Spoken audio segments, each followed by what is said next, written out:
Hello everyone, welcome back to my another video. And students, जो आज का topic रहने वाला है वो है आपकी इलेक्ट्रिसिटी यानी विद्युत।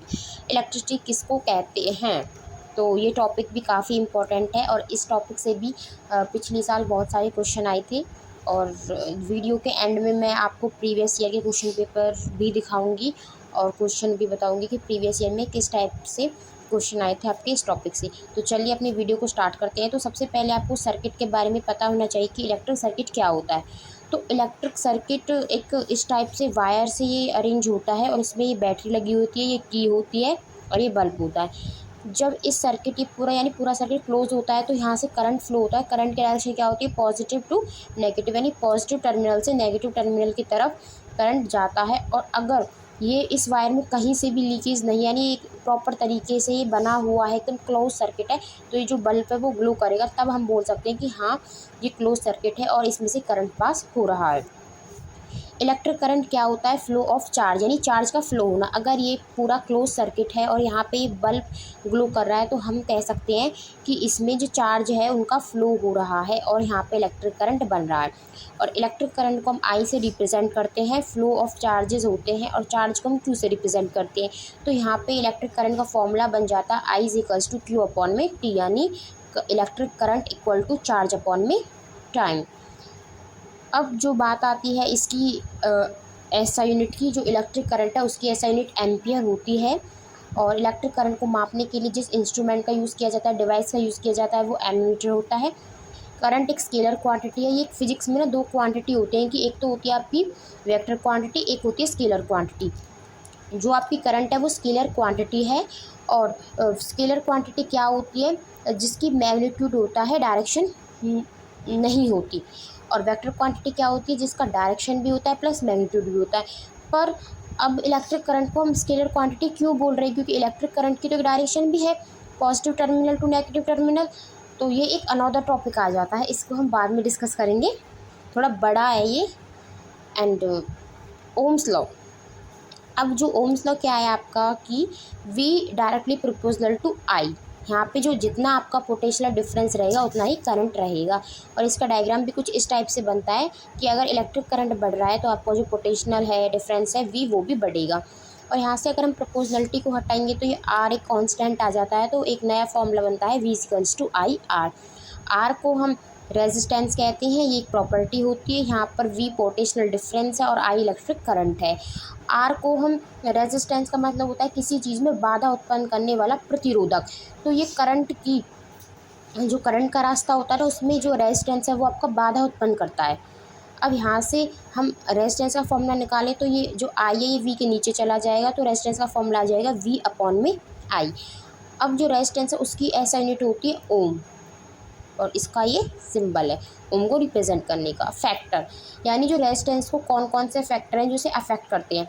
तो सबसे फर्स्ट तो आता है R directly proportional to length, यानी अगर किसी वायर की लंबाई ज़्यादा है तो उसमें जो रेजिस्टेंस है वो भी क्या होगा, बढ़ेगा।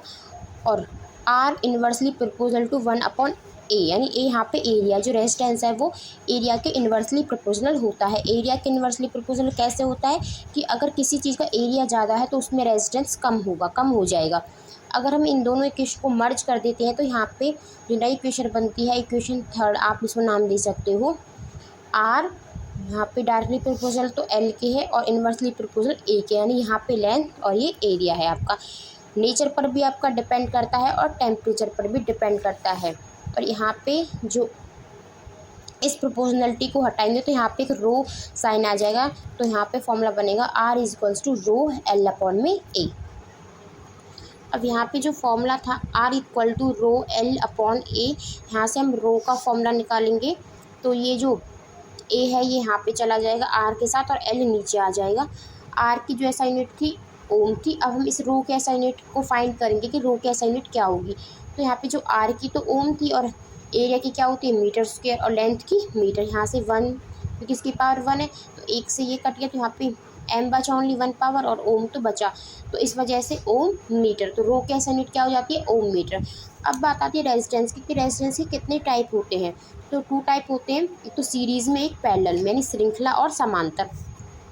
सीरीज़ में हम रेजिस्टेंस को सीरीज़ में कब बोलते हैं, जब जो रेजिस्टेंस है वो ऐसे एकदम सीरीज़ में लगे होते हैं R1 R2 R3। इसमें क्या होता है, यहाँ से ही बैटरी है, यहाँ से किया और इसमें ये क्लोज सर्किट और करंट पास हो रहा है। तो करंट आपको पता है पॉजिटिव टू नेगेटिव इस टाइप से करंट पास होगा। तो यहाँ पे जो करंट है R3 में, R2 में, R1 में, तीनों में करंट सेम रहेगा I, बट जो पोटेंशियल डिफरेंस है वो अलग हो जाएगा। R1 में V1, R2 में V2 और R3 में V3। और अगर हम इसका फॉर्मूला देखें सीरीज़ वाले का, तो R1 plus R2 plus R3 यानी इन सभी को प्लस करके जो सीरीज़ का फॉर्मूला आ जाता है। वैसे तो ये ड्राइव करके आता है फॉर्मूला, बट इतना आपके में नहीं आएगा। डायरेक्ट आपको ना या तो इस फॉर्मूले से रिलेटेड न्यूमेरिकल पूछ लिया जाएगा या फिर फॉर्मूला ही पूछ लिया जाएगा। अब बात आती है पैरेलल की। इसमें भी हमने क्लोज सर्किट बना दिया। इसमें जो हमने रेजिस्टेंस लगाए हैं वो पैरेलल वे में लगाए, यानी ऊपर नीचे ऐसे। यहाँ पे R1 R2 R3 और यहाँ से करंट पास हो रहा है positive terminal to negative terminal. और इसमें क्या होता है, जब I करंट आपका पास होता है तो यहाँ पे I1 I2 I3 यानी तीनों में जो करंट है वो बच जाता है, सॉरी बट जाता है, बच नहीं जाता, बट जाता है। I1 I2 I3। और यहाँ पे जो पोटेंशियल डिफरेंस है वो तीनों रेजिस्टर्स में सेम होता है, इसमें भी, इसमें भी, इसमें भी रहेगा।